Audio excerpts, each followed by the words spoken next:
or give me death.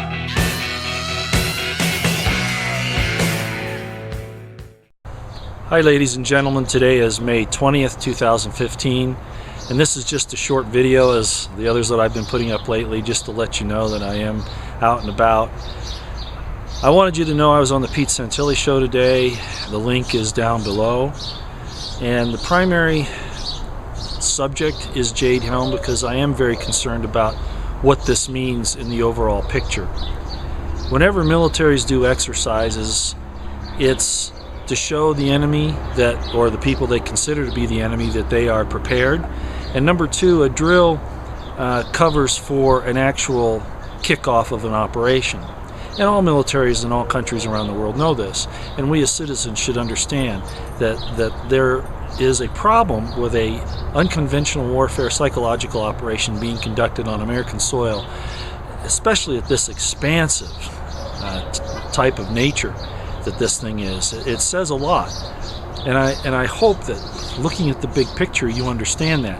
One person wrote into one of my videos and said, as a lot have, "Oh, nothing's going to happen, I'll see you in September." Hey, my friends, it's already happened. Tyranny is here. It's just a matter of semantics, and I've said that before. How far are they going to push it? Well, it's going to go a long way, a lot further than it's gone yet. Will it happen this summer? I don't know. But the prepositioning of equipment and personnel and operational capabilities is definitely occurring. Is it for civil unrest? Is it for ISIS? Is it for this? Is it for that? Those are probably the cover reasons, the provocations that they can get started to justify it. But in the end, they've already said who they're after. Christians, vets, gun owners, basically people who believe and sustain the Constitution of the United States and the principles as they were enumerated in the Declaration of Independence. In other words, people who have the law of liberty, the love of liberty in their hearts. That's who they're after. You've got to understand that. So getting back on what we're discussing here on Pete Santilli, I want you to know that there have already been operational procedures against individuals by members of the Jade Helm military and interagency people that are involved in this. There have been a number of us who have had encounters with them within the last 2 weeks. And it's not something that's coming in July. It's already here. They're already doing these things. All right, and I hope you understand that this is being an alarmist. You know, I have situational awareness. I was trained in situational awareness, and I'm hoping that you people, and I talk about that a little bit in this interview with Pete, that you apply situational awareness, learn about the countermeasures against surveillance, and do as much as you can, because they are doing it. It's what the fusion centers are about. It's about the NSA collecting data. General Cleveland said he's going to, what did he say? He's going to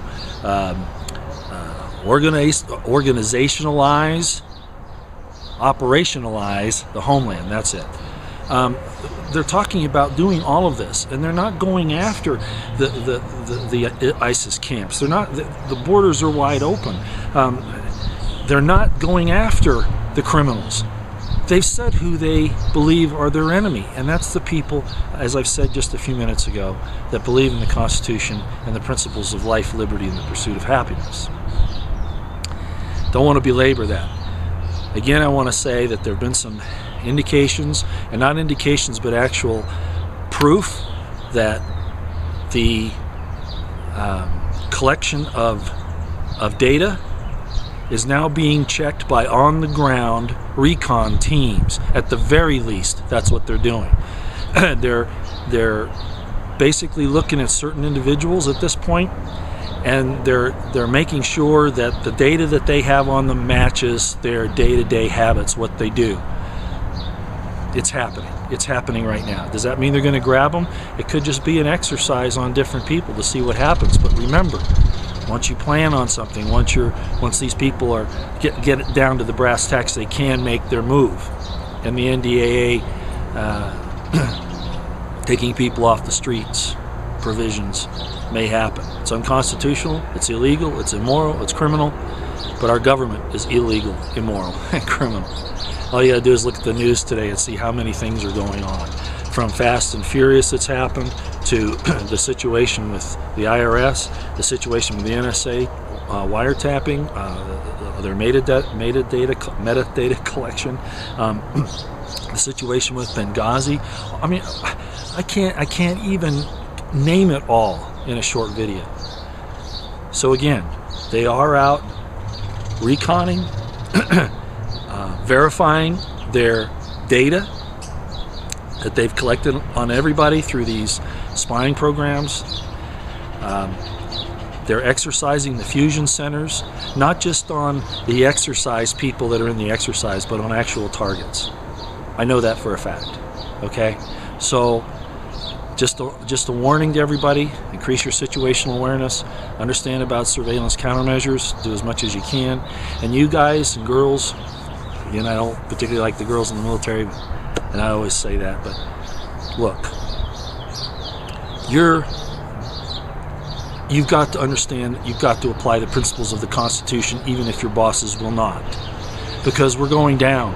This whole thing is going to turn into a Stasi state, and then worse. You have to apply the principles of the Constitution, unless, of course, you're actually a co-conspirator. You're actually inside the group that wants this to happen, that wants to take this country down, at least the country that has long stood for life, liberty, and the pursuit of happiness.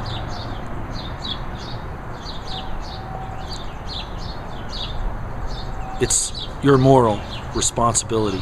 It's your spiritual responsibility. And if you turn your back on it and merely follow orders,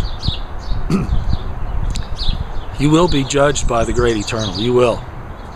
Whether you believe that there's an actual entity like that or just the power of the universe, the idea of karma, if you will, it will come back on you for doing this. Don't. Stand up for the constitutional principles and the Declaration of Independence, those principles. Read it. I'll bet you most of you guys in the military and the police have never read it. Read them, please. Read them. And then act accordingly, unless you don't believe in those principles. At least then you won't be a hypocrite if you go out and do the things that they want you to do. All right. Again, the point of this video, and basically the interview with Pete, is the fact that they are exercising on individuals. They have their on-the-ground teams checking the data that they've been collecting on people, figuring out their habits, verifying by reconnaissance. Will they grab people? I don't know, but the capability will be there, and you must apply. If you're active, if you're out here trying to, tell the world about what's happening, you're a target. So, situational awareness and surveillance countermeasures. Maybe even escape and evasion. All right, I hope you listen to the show.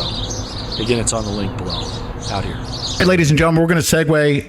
By the way, if you haven't heard of Lieutenant Colonel Roy Potter, you're about to hear from him right now. We have an important update. Everyone is really, really concerned. Even our politicians are speaking out. But, you've got politicians like, Ted Cruz. Basically, they're a whole bunch of bandwagoners.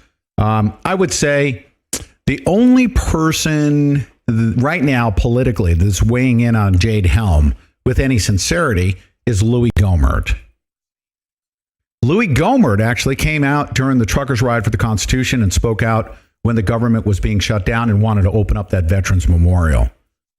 You know what? I stand with that. Louis Gohmert was probably one of the only voices when we actually participated in the truckers' ride for the Constitution, and then got those barricades and brought them down to the White House when we opened up the Veterans Memorial. Now, Lieutenant Colonel Roy Potter has been doing an outstanding job of covering to the best of his ability what's going on with Jade Helm and how important it is for us to recognize that this is psychological warfare being perpetrated upon the American people. He's a former U.S. Army lieutenant colonel, 28 years, who served as in various capacities, military police, military intelligence positions around the globe. He brings his unique experience, training, education, and spiritual insights, really important, spiritual insights to bear in analyzing important issues and trends in the United States, especially at this time in our nation's history.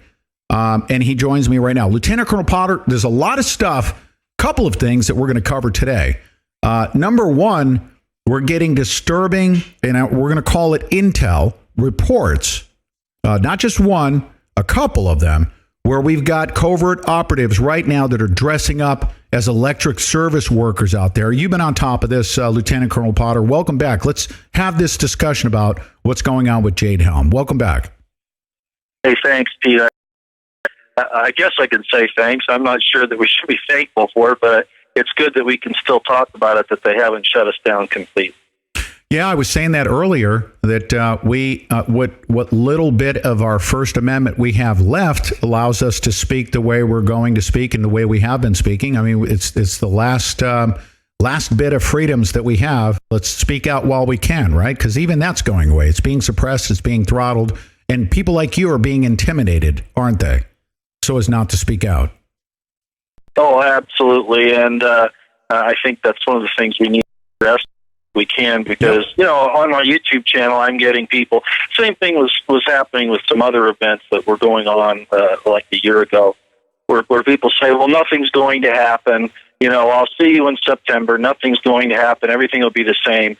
And they don't understand that the country is already in the grips of tyranny. It's already there, and these last few little things that are going on are just to make it easier, and we can talk about that. Yeah, you know what? Let's talk about that. I want you in our segment here, okay? Because you already know. I mean, our lives. We almost lost our lives together back at Bundy Ranch. So it's not like that. I don't know, like, and trust you. I have a lot of trust in you. I have a lot of trust in your perspective here. I want you to kind of guide this conversation here, and then I'll bring up the important points that we need to discuss. Let's back up before we talk about the covert operatives acting as electric company workers. Let's talk about the threats of intimidation, you being followed, because you've been very, very outspoken. As you already know, the last time you were on the show, well over a couple 100,000 hits. And that's just direct on YouTube. That doesn't include the embeds. There were potentially millions of people that listened to your words. Shortly thereafter, what happened when you started coming out about Jade Helm? Yeah, I've had a problem, and I'll just say it. Normally, I'm careful about where I say I am, not because they don't know where I am because of my phone or whatever else that they use, but just because of the nature of things. Right now, I'm in Utah, and everybody should know that the largest NSA facility with the most peeping power is at a place called Bluffdale, Point of the Mountain, which right now I'm about 40 miles from. And basically out here, that thing is up and running now completely. But a year ago, I'm sure that they had a lot of people that they didn't have a whole lot of work for, and so they were giving them other tasks. And I'll just say that they made themselves known to me on various occasions, and it wasn't a very pleasant situation. I don't want to belabor that point. I don't want to make it sound like there's spy spoof stuff or whatever, but that's really what it is intimidation. That's what it's all about. So what occurred, and that was after the Boston bombing stuff primarily, but now we've got this Jade Helm thing, and I was in psychological operations for I took the course. I was involved in some other intelligence stuff, and so I recognize it when I see it. And when this whole the Jade Helm thing came out, I got very concerned, of course. And after I started looking at the requests for realistic military training, and then seeing all the other SOF and SOCOM documents and FAMs and all of those things, especially since the way the government has been talking about who their real enemy is, the un-American constitutionalists, gun owners, vets, and that kind of thing, and the fact that they're helping out. I mean, I hope the American people are starting to realize that we're helping ISIS. We've been battering. It's got to be obvious, especially with the information coming out now. But beside all of that, we covered the Jade, and I'll be doggone. Wait. Hold on one second. Hold on one second. I want you to comment on this. This is really important. We can touch on it and move on. All right, but is it not? And everyone needs to be wide awake to the following: when ISIS in the hundreds is putting their Toyotas and their black flags and all of their troops in a straight line and parading around in Iraq. And then it goes on Fox News. What's wrong with that picture? If they really were our enemy, we would have the military capabilities with one drone strike to take out that entire freaking convoy of ISIS paraders, wouldn't we? That's exactly right. And what are they doing driving around in MRAPs and other armored Humvees and stuff like that? I mean, it used to be that when we left an area and we were afraid of our equipment being commandeered by the enemy, that here's a real special forces operation. They go in there and blow the stuff up. So why is it that we're failing in these missions? And I'll tell you why we're failing in these missions. There was a general that came out not too long ago and said we've lost every war since Korea. And why? Because we're supposed to. And people try to say, and here I am getting upset again, right, Pete? I do. Yeah, no, please do, and don't apologize. Yep. Okay. Well, the politicians won't let us do our job. You know what? That isn't. I mean, it's true, but that's because it's all part of the military-industrial complex. The generals at the top and the people that run the military-industrial complex, the banks, the arms makers and their representatives in DOD and the Pentagon and the government all want perpetual war. If we win a war, that's not a good thing. So they've got to keep us in the standing. Basically, we've lost Iraq. And I've had personal friends that died there. Yeah. And what did they die for? They died for bankers. They didn't die for liberty. They didn't die for democracy and freedom. Yeah. They didn't keep Al-Qaeda from getting our freedoms because Al-Qaeda wasn't after them. Our government was after our freedoms. So I'm really getting upset here. So, yes. Well, you should be upset. You should also be upset at the mainstream media that broadcasts a Pentagon official saying, well, there's nothing to worry about as far as Ramadi's really not that important. That's a slap in the face to those that died in Ramadi. We've got a mother of a Navy SEAL Team 6 member. Exactly. Yep. And we should say then they should say the same thing, and they probably will eventually, about all of Iraq. Then what were we doing there in the first place? And, we can go back as to whether or not it was right to go in.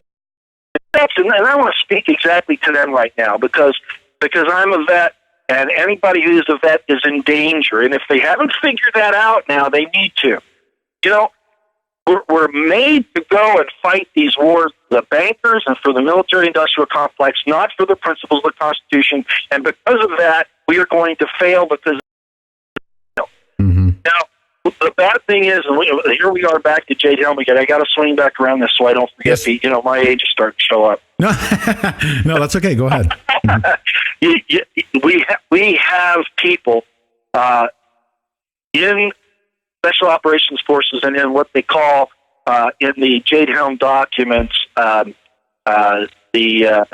sister agencies. I forget exactly what they call anyway, the other agencies that are involved, which shows that the thing is for the U.S. anyway. I mean, they're dealing with the FBI, the DHS, local law enforcement, sheriffs, public officials, et cetera, et cetera. This is about doing a psychological operation on the American people. Well, they refer to them as interagency. There we go. That was the name I was looking for, interagency. Yeah. Mm-hmm. Cleveland came out here not too long ago, the commander of the Armed Special Operations Forces, and talked about Operation the Homeland. Oh, my gosh. Here we have the NSA collecting all this data. It's all being turned over to the military-industrial complex, specifically the DOD and these interagency task forces, and it's being used to come after the American people. Oh, we're looking for ISIS here? Hey, why don't they go look at the ISIS compounds in Texas and in Pennsylvania and in those places and monitor them? No, they're coming after, and they say that's constitutionalist.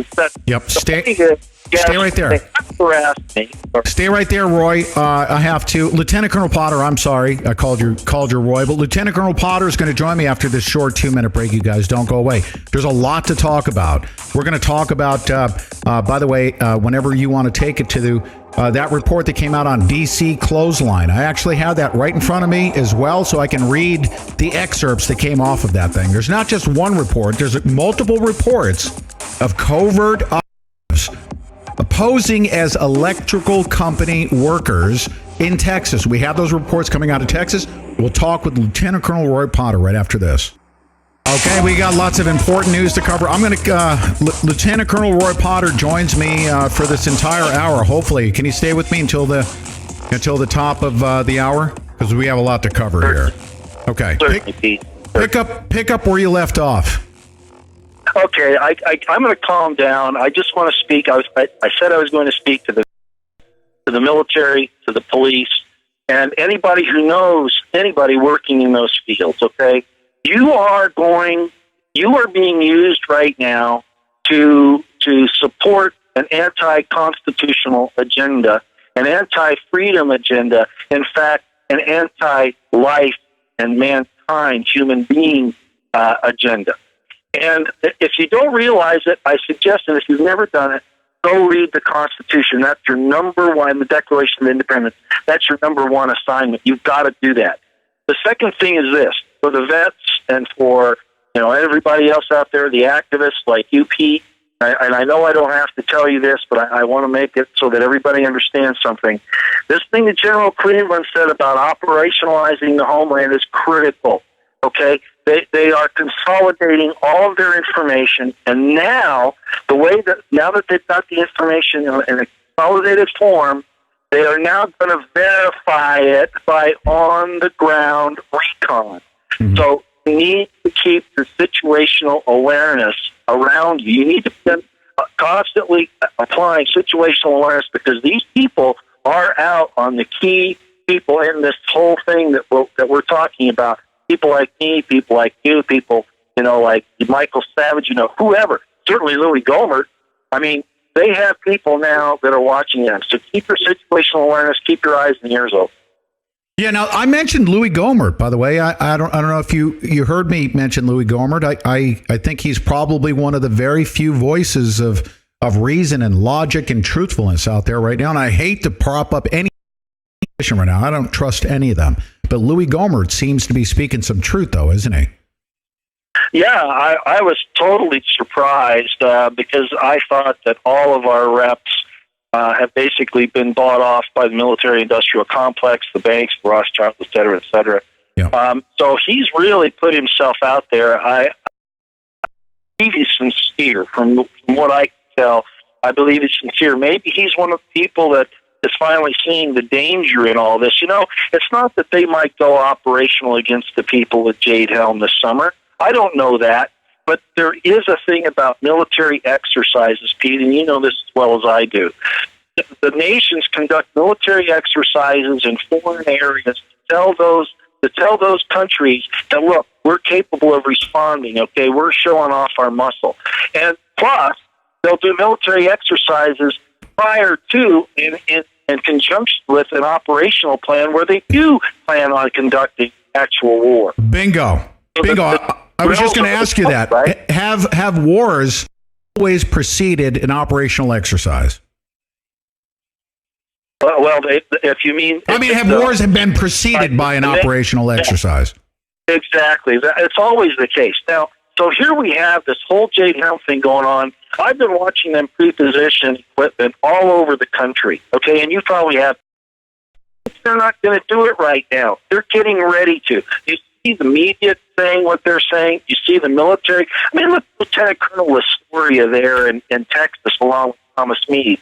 Those guys, denying that there are preparations for martial law when it's in their own FMs, their manuals, their regulations, their training.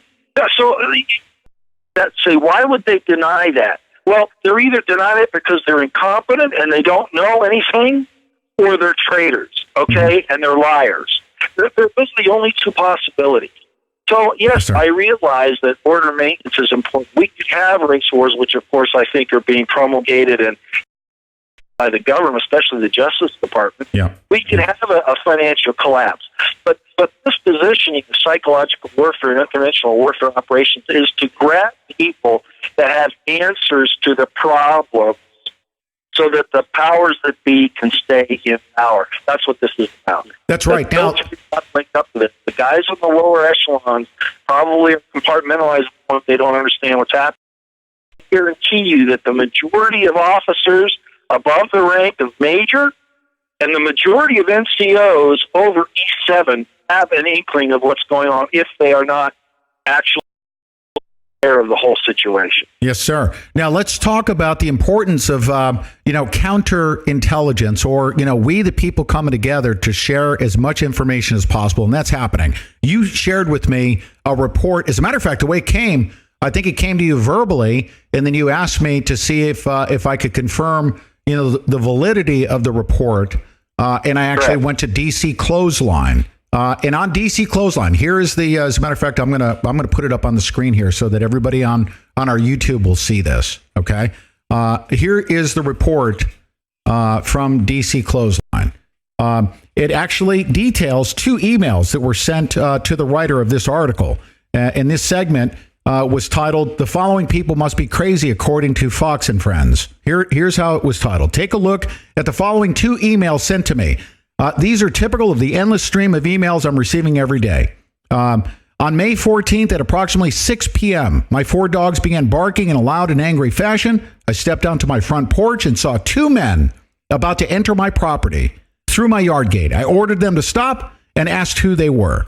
They replied that they were from the electric company and they needed to talk to me because my contract was about to expire. My contract with TXU expires on May 1st, 2016. I asked what electric company, and they said something that sounded like Real Electric Company. I ordered them to leave immediately, and after some hesitation, they began walking down my 50-yard long driveway.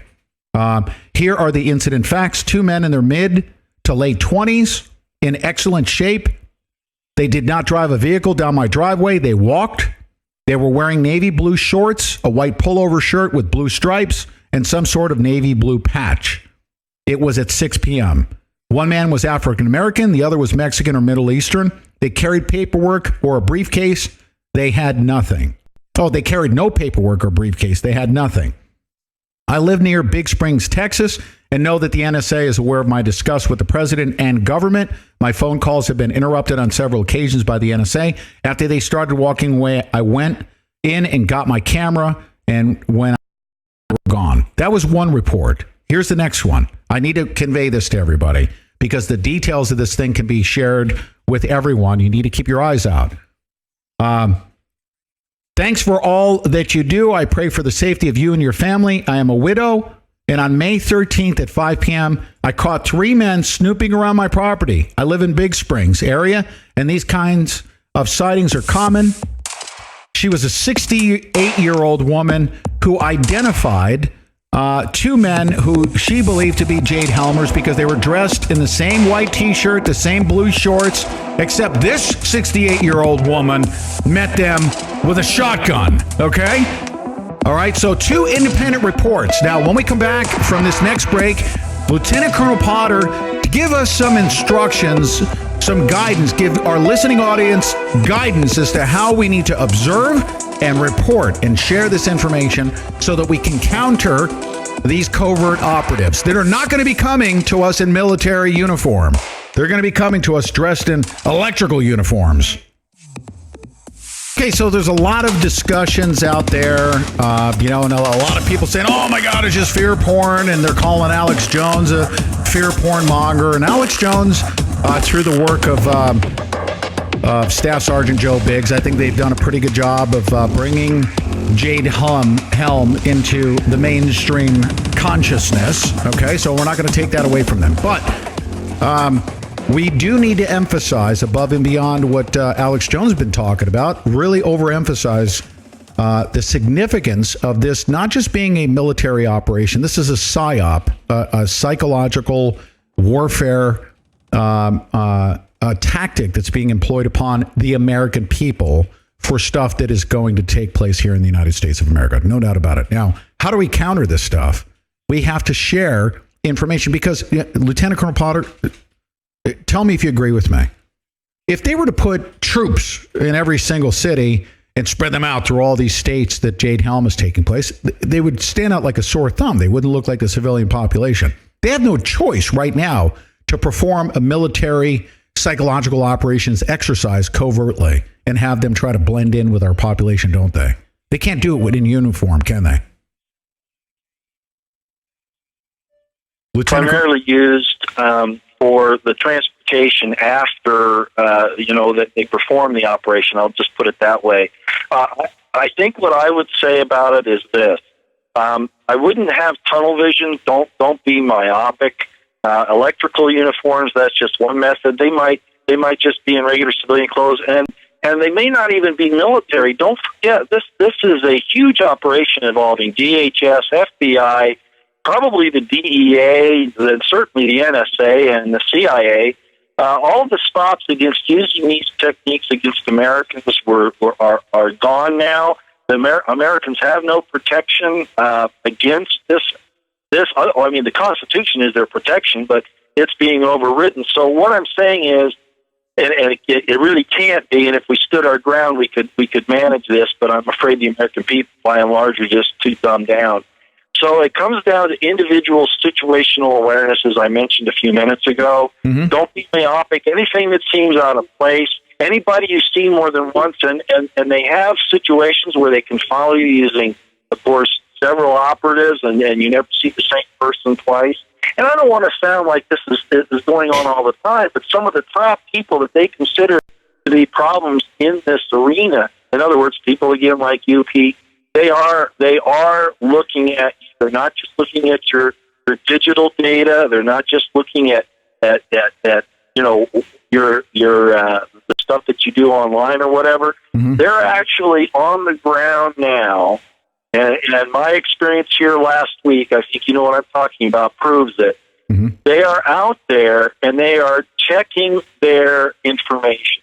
So we need, and I wish I could be a little more, I don't want to say I'm not brave about it, but at the same time, I don't want to sound, frankly, I don't know why they give me so much trouble. I mean, this has been going on too many times. But I think the bottom line is this, that you're right. We need to share the information. You need to understand surveillance countermeasures. And the surveillance countermeasures are basically that you don't go to the same place twice in a row, all right? Mm-hmm. You don't have habits. Break up whatever habits you have as much as you can, and do something different at a different time of day. Always be aware of the things around you.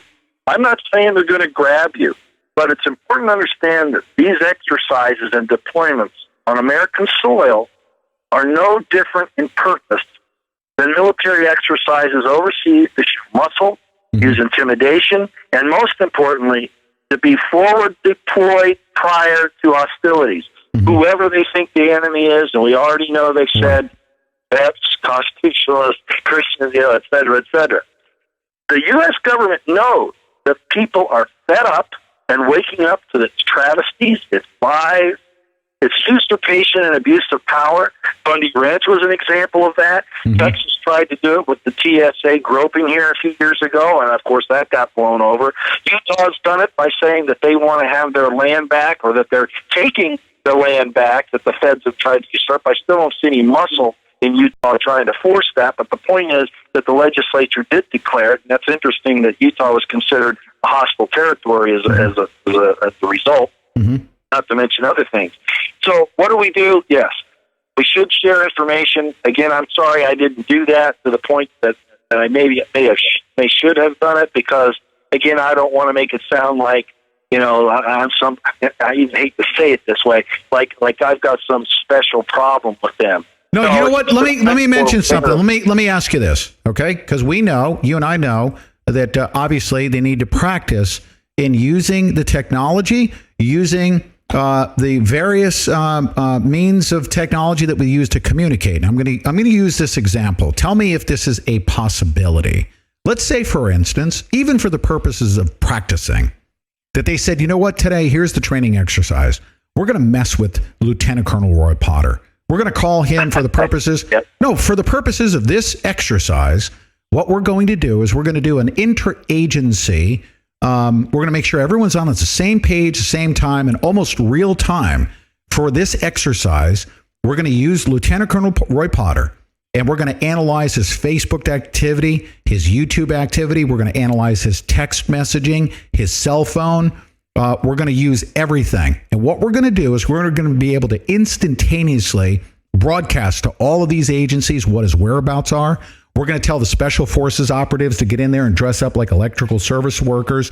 Let's completely immerse him in Jade Helm and see if we can do it real time using all of the tools we have access to, and just do it for training purposes. Do you think that's a real possibility that they could be doing that? You absolutely hit the nail on the head, Pete. That's what I'm saying. Yeah. And that's what the fusion centers are for. Right. Okay, so absolutely that's what they can do. And if all of a sudden whoever is the guy who's commanding this, that's controlling it, and they see an opportunity to take somebody, right, I think they'll do it. So they will have practiced with Lieutenant Colonel Roy Potter, but they say, you know what, we already practiced it. We saw that we could screw with Roy Potter. And by the way, we also measured his response when he got back on social media to see what the impact was of our PSYOP. And he was really pissed off. And let's step up the pace and make him go absolutely batshit freaking crazy. Let's now take out, let's take out Roy Potter. Unfortunately, they're way behind schedule. I'm already batshit crazy. No, but you know what? That's a part of it. Let's do a PSYOP on Pete Santilli, make him go crazy. Let's make him make a few mistakes, like broadcasting on his text to Deborah Jordan that he's going down to the grocery store. And we got him, and we can freaking grab him off the street. He sent out a text message. We got 3 agencies involved. We screwed with him. Let's freaking NDAA the guy and take him off the street, because they've already practiced it, right? Exactly. That's the point. They're pre-deployed. They've got the tools. They've got the will, and it could happen at any time. Will it happen this summer? I don't know. But I do know this, that I understand what exercises are. Mm-hmm. I understand pre-positioning and pre-deployment, and you don't do that unless you're planning on using it. That's right. That's right. Now, why are they doing it? There's a lot of discussion out there. We already know that we're in economic collapse. So for people to say, well, the reason why is because of economic collapse, well, you haven't been paying attention if you think that it's for some future economic collapse, because we're right in the middle of one. Civil unrest. They're doing it because of civil unrest. Well, guess what? Civil unrest, we're right in the middle of that. We've got cities that have already been practicing civil unrest. They've already learned how to install martial law within a matter of hours. They already have their 21st century policing task force already in place. The infrastructure is there. We are in a full-blown collapse right now. Civil unrest will come this summer. Okay, listen, we're going to segue however you choose to do that. Lieutenant Colonel Roy Potter, I want you to guide us, all right, in the following way. Militarily, okay, like if you and I were to sit here and say, let's arm up, let's go, let's go freaking go meet guns with guns, we'd lose that battle militarily. This is not a military battle of the United States of America against the U.S. military, the greatest fighting force on the planet. But this is also above and beyond that. It doesn't mean that we have to give up. In fact, I believe, and I think you believe as well, now is the time where we really must go to our spirituality, our belief in God, and realize that this is the ultimate, this is the spiritual battle of Armageddon at this point in time, here in the United States of America and throughout the world for that matter. This is much bigger than just a military conflict between the U.S. and its citizens, isn't it?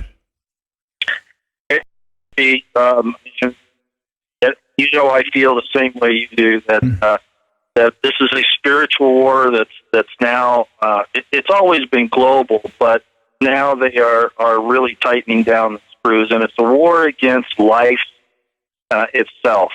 And I think probably your listeners who have heard me before, that I do have roots in what is called the Judeo-Christian tradition, and I don't expect anybody to follow that. I don't demand that, but I use it as a guide for myself.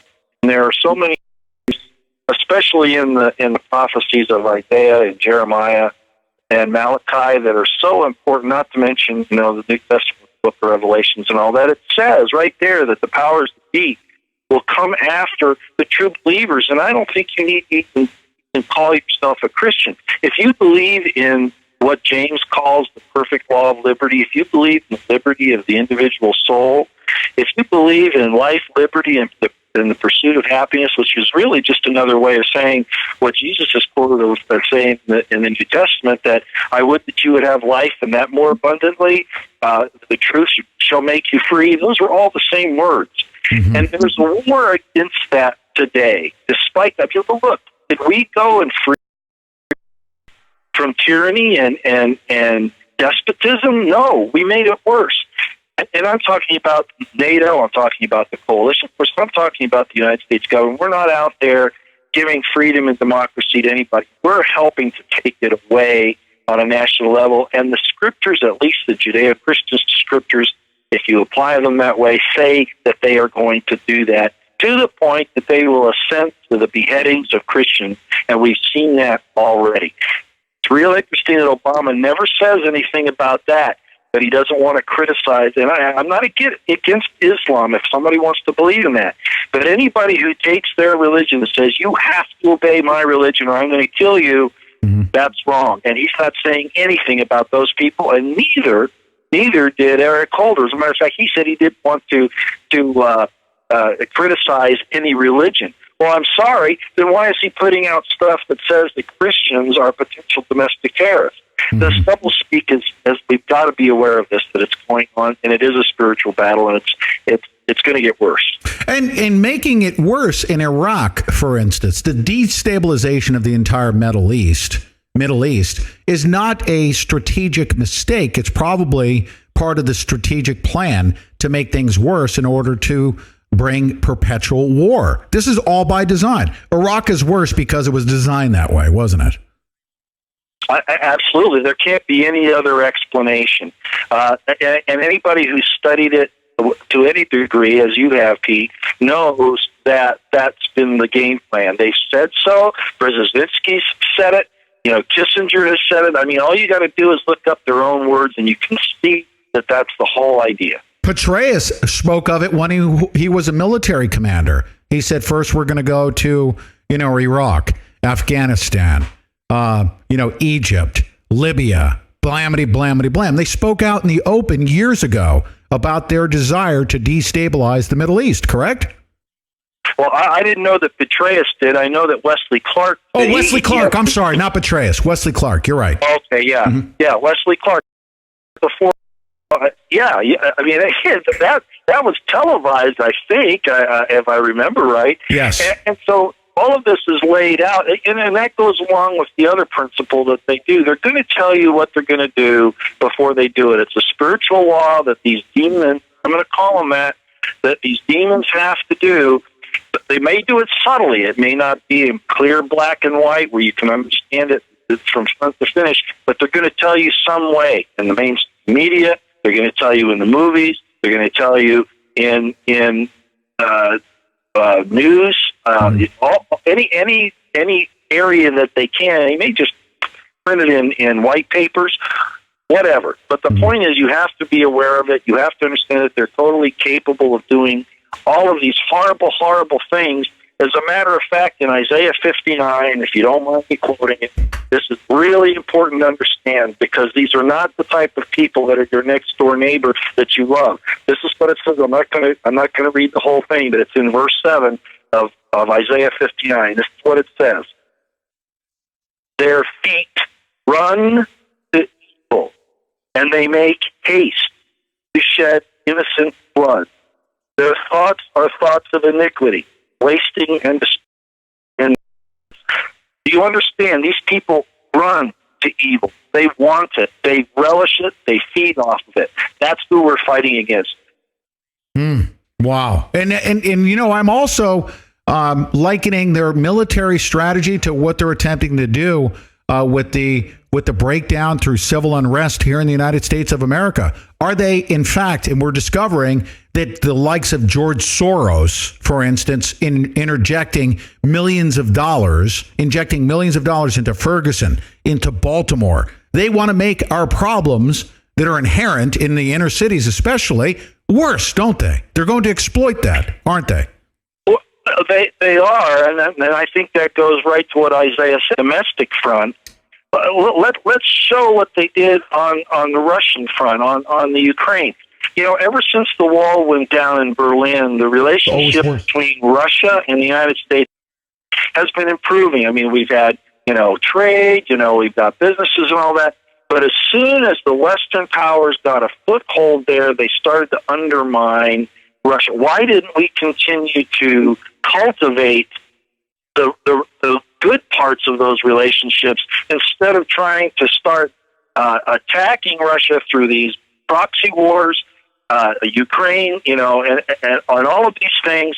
That's what I'm saying. These people don't like people getting along because they can't get in there and control what it is that they want, which is to take over the resources. And as I've said several times now, with the end game of destroying 90%, if not more, of the world's population. All right, let's take a look at the crystal ball as it relates to, let's say, a Ferguson or a Baltimore. And if we look into our crystal ball and we look at how we treated Baghdad, Iraq, or in Afghanistan, we can pretty much expect the same result with our military strategy in a foreign land with what the police state and the government intends to do here in every major city in America. I mean, we can expect that Baltimore is not going to be a rejuvenated city at any point in the future. It's going to be even worse with ISIS having parades in downtown Baltimore, right? Oh, absolutely. I laughed when I hear people saying, the answer, like Al Sharpton, the answer is the federalization of the police. No, that started a long time ago. That's been the problem with the post-training, the peace officer standards and training that started back in the 70s. Oh, it's great to have trained officers, but when you have not the locals, but somebody up above calling the shots and saying whether an officer did what he did was right or wrong or whatever, the point is that the federalization of the police isn't going to be the thing that solves the problem. It's going to cause it to be even worse. So what we saw happen in Fallujah, what we saw happen in Iraq, Afghanistan, Syria. Well, Syria hasn't gone yet, but they're trying to make it go. Libya, we now know that, it's come out now, there are even the CIA or Department of Defense documents say that they knew about, the attack on Benghazi and that this whole thing was about arms dealing. All this is starting to come out now. Yes, they're going to do the same thing here. That was all the practice, the balkanization of the world, when people should have been coming closer together with things like the internet, with travel, and so that making us take down those barriers that have been around for so long. We couldn't have that. So they need to divide and conquer, Pete. That's what you're talking. Yeah. Now, you coming from, we have just a couple minutes here left. As soon as we have the music, and thank you very much for joining us. I want to as a to the police state. There is a debate as to whether or not we need to have community-based policing versus federalization. Having more equipment like body cams, a multi-billion-dollar industry, there's that push there. I see a problem. I just saw something on our TV. There was a video of an Iraq war veteran who literally was in jail for, maybe he went to a checkpoint and he was in jail for a DUI. They beat this guy and pummeled him. Okay. And here's my point, is that the response from the hierarchy was that we did no wrong. I see the problem with our police state is not whether or not it needs to be community oriented or federalized. I believe we need to decorporatize our law enforcement because of the liability associated. Anytime they make an admission that they did something wrong, there's too much liability. And that's why we're going to see time and time again, whether it be the federal government or even the state government or the local municipalities, as long as they're under a corporate umbrella, they will always have that liability over their head. They'll never admit wrongdoing, and we'll always see civil unrest, won't we? I think you hit the nail on the head there, Pete. Exactly. It is about that, but don't forget as well that this was done on purpose so that people would not trust their local police who really, I was in Fort Bragg. I'm going to say this real quick. I was in Fort Bragg, California. Very quickly. Go ahead. I camped out on the ocean there, and I knew the police would come and check me. I fully expected them to, because if they didn't, they wouldn't be doing their job. And they did. They came out there and they checked me out because they wanted to make sure I wasn't a rapist or an axe murderer or whatever. They did their job. They were very professional. They did the right thing. Okay? the policing has to remain as close to the local level as it can. Yes, but sir. they do have to be held accountable That's right. for violating the law. Sir, the fix with our police state is constitutionalization of our police force. Exactly. Localization, constitutionalization. There we go. Lieutenant Colonel Roy Potter, thank you so much. We'll be in touch, sir. God Thank you. be safe. Wow. We'll be back right after the top of the hour news break.